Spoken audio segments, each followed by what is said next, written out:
Mais faites la terre! Faites la terre, Christine Béroux est avec nous face à nos deux invités, Claire Nembou et Fabienne Servan-Schreiber. Bonjour ma chère Christine. Bonjour Julie, bonjour Claire, bonjour Fabienne.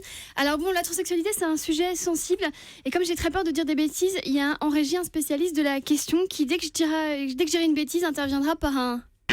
Et dès que je dirai un truc correct, il interviendra par un... Voilà, on va vérifier si ça marche. 2 plus 2 égale 4. Ah non, 2 plus 2 égale 4. À l'école. Voilà. On y est. François Fillon sera bientôt président. Merci.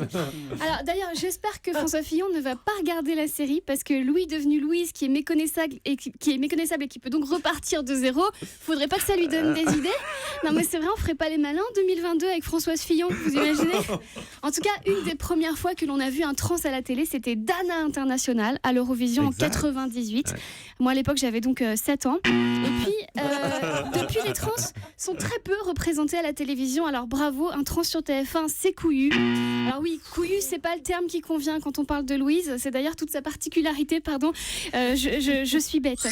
Pour préparer cette chronique, j'ai passé plusieurs heures sur des sites spécialisés. Ok, j'ai lu Wikipédia. Et en fait, j'ai lu qu'on m'a expliqué que si un trans change d'apparence et d'identité, il ne faut jamais l'appeler par son ancien prénom. C'est injurieux. C'est pour ça, n'appelez jamais Thomas Joubert par son ancien prénom Marie-Joséphine. Il pourrait le prendre très mal. Alors, une personne transgenre, c'est quelqu'un qui ne se sent pas assigné au bon genre. Et ça peut être épisodique. Et ça m'a parlé parce qu'il m'arrive quelquefois de vouloir être un homme. Voilà, surtout quand je reçois ma fiche de paie. Je me dis, waouh, ça devrait être cool d'être payé 30% plus cher. J'aimerais bien voir ce que ça fait. Et aussi parce que j'aimerais bien avoir une voix plus grave, même si je sais que ma voix est quand même très jolie. Un transgenre, c'est donc quelqu'un qui n'a pas été associé au bon corps et qui va donc tendre à en changer.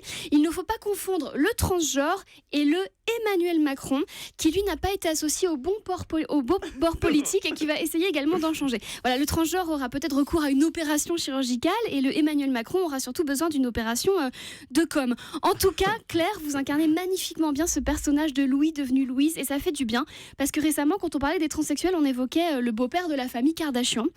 Sauf que lui, niveau look, il est pas passé de homme à femme, mais plutôt de Ken à Barbie, hein, quand on le voit. Alors les femmes qui deviennent hommes, c'est un peu plus rare. À ce jour, le seul exemple qui me vient, c'est Angela Merkel. Hein. Louise est une série admirable. Il y a 20 000 personnes transgenres en France. Elles sont donc 2 fois plus nombreuses que les électeurs de Philippe Poutou.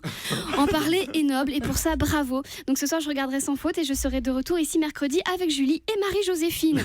Merci beaucoup. Merci Christine. Christine Béroux, faites la terre.